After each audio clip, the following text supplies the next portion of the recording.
राधे राधे, जय श्री कृष्णा। कैसे हैं आप सभी? प्रणाम सभी को। इस संसार में आप जब भी कहीं बाहर निकलते हैं या फिर अपने घर में ही, तो बहुत सी समस्याओं का सामना करना पड़ता है। आप शांत हैं, आपने कुछ भी नहीं बोला, परंतु सब तब भी सामने वाला आकर आपको कुछ कह देता है, कुछ बोल देता है, तो आपका मन खिन्न हो जाता है, आप परेशान हो जाते हैं, क्या करूं? अब उसका चिंतन करने लगते हैं, क्योंकि वो एक समय अंतराल तक, एक लंबे समय तक सोचते रहते हैं कि उसने ऐसा कह दिया, उसने ऐसा कह दिया, परंतु वो क्या कहा इसका चिंतन नहीं करते हैं। हो सकता है कि उसमें सुधार किया जा सके, हो सकता है वो व्यर्थ में बोल रहा हो, ये दोनों बातें हो सकती हैं। इसका सकारात्मक और नकारात्मक दोनों पक्ष होता है, जिसको आपको ध्यान देना है। सकारात्मक है तो बहुत अच्छा है, आप उसको अपनाइए और सुधार कर लीजिए, और नकारात्मक है तो उस व्यक्ति का वो व्यवहार है, वो वैसा ही करता है। आप अपने में उचित हैं, सही हैं, तो आपको तनिक भी चिंता करने की आवश्यकता नहीं है। और जो भी हमने पाप किए हैं, वो उन सबका भी भुगतान भुगतना है। तभी तो इस मृत्यु भूमि पर आए हैं, मृत्यु लोक ही नाम है, कि अपने कर्मों का कोटा पूरा करो और यहाँ से आगे बढ़ो। तो इसके लिए क्या करना है कि आप अपनी भावनाओं को, अपनी बातों को समझिए स्वयं के भीतर। जब आप समझेंगे कि आपके भीतर क्या चल रहा है, दूसरों के लिए अच्छा चल रहा है, बुरा चल रहा है, उसने आपको कहा तो उसका चिंतन ना करिए कि उसने आपको गलत कहा तो आप भी उसको गलत कहिए कि तुम्हारा बुरा हो जाएगा या फिर तुम्हारे साथ भी ऐसा होगा। तो ऐसी बातें नहीं करनी चाहिए। तो क्योंकि पहले से ही इतना प्रारब्ध लेकर आए हैं, इतने सारे कर्म हैं, जो भी मनुष्य जिससे मिल रहा है वो प्रारब्धवश मिल रहा है। क्योंकि प्रारब्ध रहेगा तभी उस मनुष्य से आप मिल रहे हैं, सभी से तो नहीं मिलते हैं। कोई कोई मनुष्य ही है जो आपसे मिलता है, और ये मेरे प्यारे सद्गुरुदेव भगवान है, दर्शन करिए। तो आप जानते हैं, उसको नहीं जानते हैं, उससे मिलने के बाद समझ में आएगा, अभी नहीं समझ में आएगा। आप किसी को देख के ये पहचान नहीं सकते, उसके लिए एक बहुत ऊंची अवस्था होती है भक्ति की, वो समझ सकते हैं कि हाँ, सामने वाला मनुष्य कैसा है। उसने मेरे साथ गलत किया तो ठीक है, पहले का कोई बुरा कर्म है, पाप है, वो कट गया, समाप्त हो गया। यदि हम उसको बढ़ाएंगे कि उसके साथ भी वैसा ही हो, तो वो कर्मों का बंधन फिर से लग जाएगा, तो वो पुनः आप कर्म बंधन में पड़ जाएंगे। तो ऐसा नहीं करना है कि उसके साथ भी बुरा ही होगा। वो कर्मों का लेखा जोखा है, वो भगवान देख लेंगे, परंतु आप अपनी ओर से उस मनुष्य को क्षमा कर दान दे दीजिए, प्रभु से क्षमा करवा दीजिए कि प्रभु आप क्षमा कर दीजिए। क्योंकि क्षमा होगी तभी भक्ति आगे बढ़ेगी, क्योंकि आप उसका चिंतन नहीं करेंगे। क्योंकि समस्त बुरी भावनाओं को छोड़कर ही भक्ति में प्रवेश किया जाता है। तो अब भक्ति में प्रवेश करने के लिए पहले अपने आप तो कुछ छूट नहीं पाएगा। ऐसा नहीं होता है कि आप मिट्टी में रह रहे हैं और मिट्टी लगी है आपके शरीर में और आप उसको नहा धो लें, उसके बाद आप कुछ कर्म करें। नहीं, उसमें भी आप चिंतन करते हैं, कोई भी कर्म करते हैं तो आप कुछ न कुछ सोचते हैं। क्योंकि मन बुद्धि जो है वो कभी भी चुप नहीं रहती, कभी शांत नहीं रहती, तो सदैव क्रियाशील है, कुछ न कुछ चिंतन करती रहती है, सोचती रहती है। तो सदैव अच्छा चिंतन करिए। आपके साथ किसी ने कुछ बुरा किया तो कहिए बहुत अच्छा, धन्यवाद, क्योंकि आपका वो कर्म कट गया है।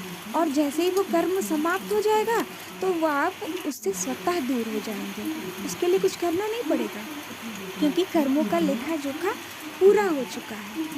आप सबके साथ सदैव नहीं रह सकते कि आप एक मनुष्य के साथ हैं। अगर एक युवक और युवती का विवाह होता है तो वो 7 जन्मों का है, ऐसा सभी मानते हैं, ऐसा हमारे सनातन धर्म में है। परंतु कौन पहले मर जाएगा, किसकी मृत्यु हो जाएगी, ये कोई नहीं जानता।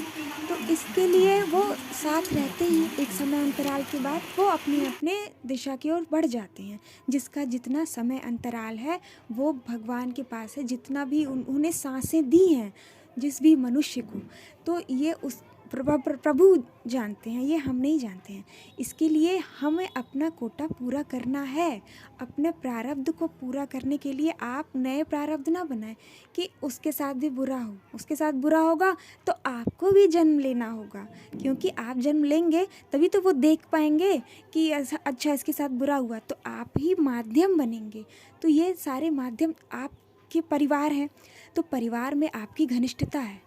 पड़ोसी है वो आपसे थोड़ा दूर है, आपके विद्यालय में होगा, कोई कॉलेज में होगा, कोई आपके ऑफिस वर्क में होगा, तो ये सारे संबंध, कोई रास्ते चलते आपको मिल जाता है 5 मिनट के लिए, 10 मिनट के लिए, तो वो सब कर्म है, कर्मों का लेखा जोखा है जो भगवान के पास है। और उसमें नवीन कर्म भी हैं, तो जो नवीन कर्म है वो आप स्वतः कर रहे हैं, उसको भी समाप्त करना है, और जो पिछला है वो भी समाप्त करना है। तो कैसे होगा? जब हम उसको क्षमा करते जाएंगे। अच्छे कर्म जो हैं वो तो भगवान की कृपा से हो रहा है, भगवान कर रहे हैं, तो ये भगवान देख लेंगे। तो अच्छे कर्म का फल भी हमको नहीं चाहिए, और बुरे कर्म का फल नहीं किसी को देना है, क्योंकि वो उसको देंगे तो आपको भी जन्म लेना होगा, तो आप जन्म लेंगे तो मुक्ति कैसे होगी? इसलिए उसको क्षमा कर दीजिए। सहनशील बनना होगा, तो सहनशील अचानक से नहीं बन सकता मनुष्य, उसके लिए भगवान की भक्ति करनी होगी, उनसे प्रेम करना होगा। नहीं आएगा, तत्काल नहीं आएगा, सहन शक्ति तत्काल नहीं आएगी। नाम जप करेंगे तो भगवान का चिंतन करेंगे, तब भगवान की ओर बढ़ेंगे, तब होगा। क्योंकि अगर लाल मिर्ची खाई जाए और कहा जाए सहो, तो नहीं हो सकता ना, कितना मनुष्य सहेगा? क्योंकि एक क्षमता है, शारीरिक क्षमता है, बुद्धि की एक सीमा होती है, वो वहीं तक स्मरण रख सकता है। अब पिछले साल इस समय मैं क्या कर रही थी वो मैं बिल्कुल नहीं बता सकती, आपसे भी पूछा जाए तो आप नहीं बता सकते, क्योंकि एक सीमा तक मनुष्य को याद रहता है, स्मरण रहता है, उसके बाद वो कुछ भी स्मरण नहीं रखता है। तो इसलिए कहते हैं कि सदैव अच्छा चिंतन करो, जो भी अच्छी बातें हैं वो सब रहेंगी। और जब हम वर्तमान में रहते हैं तो वही बात बुरी लगती है, और जब थोड़े आगे बढ़ जाते हैं तो वही बात अच्छी लगती है। कि बचपन में जब पढ़ने को कहा जाता था तो बहुत से बच्चे नहीं जाते हैं, स्कूल नहीं जाना चाहते हैं, रोते हैं, परंतु जब वही बड़े हो जाते हैं, वो चीज़ छूट जाती है तो वो अच्छी लगने लगती है, क्योंकि वो बुराई भूल गई, केवल अच्छी बातें आपको याद हैं, सारी बुरी बातें आप भूल चुके हैं। इसी तरह सब कुछ भूल जाता है, सब कुछ विस्मरण हो जाता है। तो आप इसका चिंतन मनन अपने हृदय में भगवान का करिए, मन से भगवान को स्मरण रखिए। आपके साथ किसी ने बुरा किया, इस बारे में बिल्कुल भी मत सोचिए, क्योंकि बार बार सोचेंगे मन दूषित होगा, और मन दूषित होगा तो आप अपनी भक्ति को आगे नहीं बढ़ा पाएंगे। प्रभु का नाम जप कर रहे हैं, सत्य का संग कर रहे हैं, अच्छी बातों का श्रवण किया, कथाएं सत्संग सुनी, जो भी भगवान की चर्चा कर रहे हैं, भगवत चर्चा, प्रभु साक्षात वहीं विराजित रहते हैं। जहाँ भगवान की बात होती है वहीं वो रहते हैं, तो वहीं जागृत अवस्था में रहते हैं, क्योंकि प्रभु तो सर्वत्र हैं। कि प्रभु व्यापक सर्वत्र समाना, प्रभु सभी स्थानों पर व्याप्त है समान रूप से, परंतु दिखते क्यों नहीं हैं? क्योंकि उस अवस्था में हम देख नहीं सकते हैं। जागृत कब होंगे? जब उनका चिंतन करेंगे, उनसे उनके बारे में चर्चा करेंगे। तो जैसे आपको कोई पुकारे तो आप बोलते हैं ना, वैसे ही भगवान भी वहाँ जागृत हो जाते हैं, जहाँ भगवत चर्चा होती है। तो उन बातों को स्मरण रखिए, और जिसने आपके साथ बुरा किया तो आपका तो पहले पाप कट गया, और उसके साथ बुरा ना हो, कुछ भी बुरा होगा तो आप भी जन्म लेंगे, इसलिए आप उसको क्षमादान दीजिए। भगवान से भी कहिए कि प्रभु क्षमा कर दो, तो प्रभु क्षमा कर देते हैं। और उसके कर्म की बात हुई तो कर्म में भगवान देख लेंगे कि उन्हें क्या करना है, परंतु अपने को नहीं ले आना है, स्वयं को आप ले आएंगे तो आपको कर्म बंधन लगेगा। जो आज तक 84 लाख योनियों में भटक रहे हैं वो सब कर्म बंधन के कारण है, कि आपने किसी से बहुत घनिष्ठ संबंध रखा, मित्रवत संबंध रखा इस जन्म में या पूर्व जन्मों में, तो वो आपका घनिष्ठ माता पिता में से बन गया, भाई बंधु सखा में से मिल गया। क्योंकि सबसे तो नहीं आपकी घनिष्ठता होती है, कोई कोई है जिससे आपकी घनिष्ठता हो पाती है, जिसको आप नहीं जानते हैं। और बहुत से लोग हैं जिनका परिवार में नहीं उनसे बनती है, परंतु बाहर वाले से बनती है। तो जो ऐसा सोच लेते हैं कि अब शत्रुगत व्यवहार रख लेते हैं, ज़्यादा घनिष्ठ, कि शत्रु में भी आप बहुत ज़्यादा सोच रहे हैं उसके बारे में, तो भी आपको निकट संबंधी बना दिया जाता है। माता पिता मिल जाएंगे, पत्नी मिल जाएगी, पति मिल जाएगा। तो ये सारी बातें कर्म बंधन के कारण हैं, और इन्हीं कर्म बंधनों से मुक्त होना है, तभी तो भगवान की प्राप्ति होगी। मुक्त हो सकेंगे इस जन्म में, बार बार जन्म लेंगे और बार बार वही कर्म करेंगे, भक्ति भी की और भगवान का भजन भी किया और फिर कर्म का दोष भी लिया, तो ये सारी बातें एक साथ नहीं हो सकती। इसलिए आपको भगवान का चिंतन करना है। किसी ने कुछ कहा, अच्छा ठीक है, कोई बात नहीं, आपको परेशानी हो रही है तो स्वयं के भीतर ही भीतर प्रभु का नाम लीजिए, स्मरण करिए, उनको पुकारिए और उस बात को शांत रखिए, उस बात को दोहराइए नहीं, बोलिए नहीं।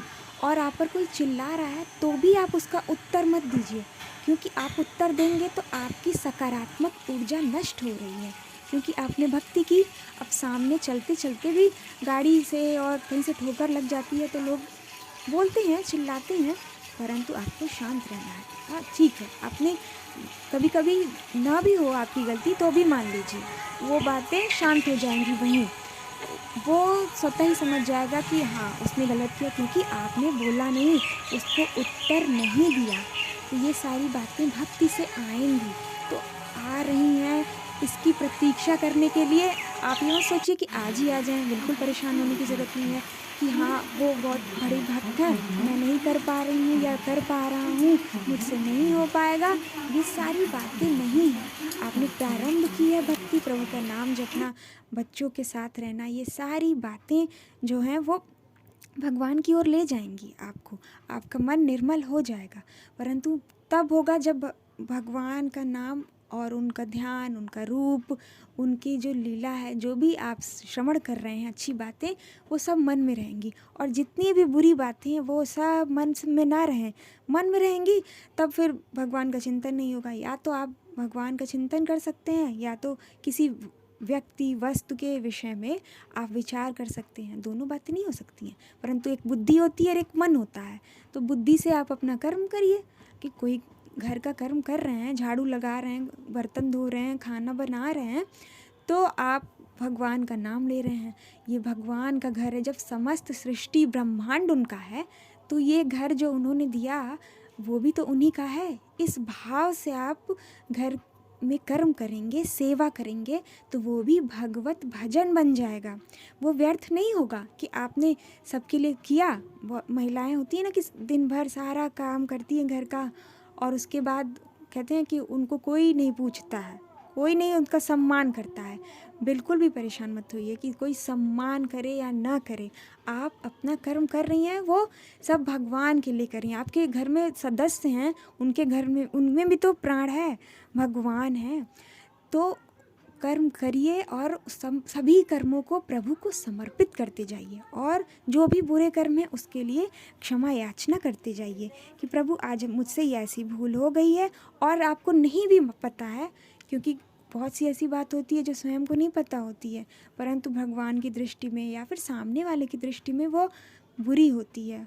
हो सकता है उसके हृदय में आपकी बात अच्छी न लगी हो, उसके हृदय को आघात पहुंचा हो, तो आप क्षमा याचना करिए भगवान से, क्योंकि आपको नहीं पता है कि आपने सही किया या गलत किया।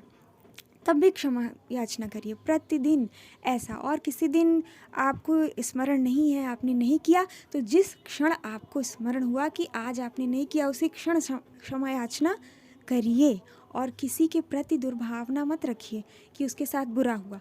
ठीक है, परेशानी आती है, कुछ दिन परेशान हो जाइए, कोई बात नहीं, परेशान रहेंगे तो अगली बार समझ जाएंगे कि ठीक हो गई स्थिति। तो ठहरने के लिए कुछ भी नहीं है, ना ही पूरे दिन दिन रहता है और ना ही पूरे दिन रात्रि रहती है। एक बार धूप होती है, एक बार छाँव होती है। जब ठंड होती है तो हम सब धूप का प्रतीक्षा करते हैं कि निकल जाती, क्योंकि हम अब उसकी समझ रहे हैं, उसकी महत्ता को समझ रहे हैं। वही गर्मी में होती है तो परेशान हो जाते हैं। तो एक समय समय की बात है कि आपको कब कौन सी चीज़ पसंद आ रही है। ये एक प्रकृति है, हमारी स्वयं की प्रकृति है कि स्वार्थ के अनुसार ही चलते हैं। कि अब सूरज देवता तो सदैव वैसे ही रहते हैं, बादल है, इस समय तो कितनी बादल बिजली कड़क रही हैं, बारिश हो रही है, परंतु सूर्य देवता का तेज बिल्कुल वैसा ही है, उनमें कोई कमी नहीं आई है। कमी हमारे विचारों में है, हमारे भीतर है। और ये जो तन है, इसको लग रही है धूप, लग रही है गर्मी, लग रही है, कभी ज्वर हो जा रहा है, कभी कोई दुख दे रहा है, तो ये सब बाहरी बातें हैं। जो मन है, मन को अपना कोई इंद्र नहीं होती, आप जैसा चलाते हैं वैसा वो चलती है। तो आप कहेंगे कि चलो भगवान की भक्ति करो, तो वो भगवान की भक्ति में लग जाएगा, नाम में लग जाएगा। तो जैसे ही आप देखिए कि अब आपके घर का वातावरण अब दूषित हो रहा है, अब समस्या बढ़ रही है, तो वहीं आप उसको थामिए, वहीं रोकिए, इस बात की चर्चा वहीं समाप्त करिए और अपने हृदय में भगवान का चिंतन करिए, उनको ज़ोर ज़ोर से पुकारिए, उच्च स्वर में उनका नाम लीजिए, तो आप स्वतः ही शांत हो जाएंगे।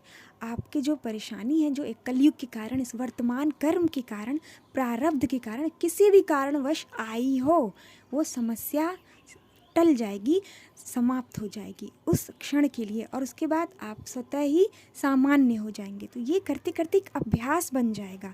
तो आप प्रारंभिक स्थिति में हैं, नाम जप रहे हैं, सभी की चर्चा सुन रहे हैं, बाल लीलाएं चर्चा सुन रहे हैं, भगवान की चर्चा सुन रहे हैं कि आप आज भगवान ने ऐसा किया, भगवान ने आज माखन चुराया, आज गोपियों के साथ रास लीला की। तो ये सारी चर्चाएं जो आप श्रवण करते हैं, कहीं भी कथा में, सत्संग में, जो भी आप अच्छी बातें ग्रहण कर रहे हैं, उनका चिंतन करिए। क्योंकि अब श्री कृष्ण भगवान के लिए कहा जाए तो उनका रूप का चिंतन करने के लिए आपको पता है कि उनके पास बांसुरी है, आपको पता है कि वो माखन खा प्रिय है उनको, आपको पता है कि वो उनकी मैया यशोदा मैया हैं। तो ये सारा चिंतन आप स्वयं करेंगे तो आपके भीतर बुरी भावना नहीं आएगी और दूसरों के प्रति क्षमा दान भी देंगे और सहनशीलता बढ़ती जाएगी।